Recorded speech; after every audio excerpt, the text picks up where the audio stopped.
Ka form mo kayau Blok Kongres Komiti, kapan pau ya kajing senukya hadu kata-kata, kalau kajing temu jongka sarkar Asam, banbu ya ka polis outpost, jongka hapo upur usam, jongka shnong Sabah. Kumta keladawa na ka sarkar jela, baga de ban pasang ya sendan, ya ketika kajing temu jongka sarkar Asam, banbu ya ketika outpost ha ketika jaka.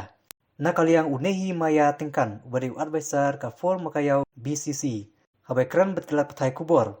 ulong kumba ke NPP, kabuah kemat ya upur usam. Kumta kariban shimkia kloilan ya kene gamat. Kapan pauru kajing peremjur, ya kito kibak takti berpensau, ya ki paradok parasnam kabaja dangshan, hakapor bakile jingo ya kite kejaka.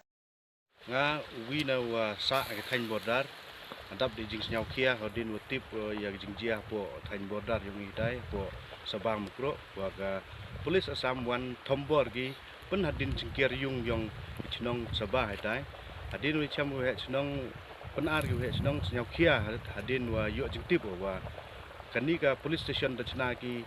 ka police station police outpost da chna ki da almost complete ya kata ka police outpost angni ka por kerpat ya ka sarkar kamtam ka sarkar en we ya khamat da NPP kam da bo wi ka thong wa ka bordar to ka main issue yang pi nga kerpat pi snyabha kani sarkar snyabha chimkhian ni benta wo pensenge chisendon ya kani ka jingkre yang ga Assam yo ini wedap hapo naitai na liang sa sniang dabo ga battalion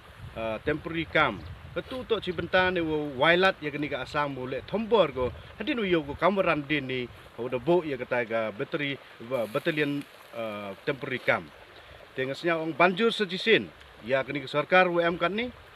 wa senyau pha kamtam yo home minister roman kan ni utok na po Jainte Hills sama chimkhia kenang wa mi kelumar menstep mengui nga ola dia wa mi kelumar menstep mengui hakani ka thau sa yang chnong Sabah wa chnong mukro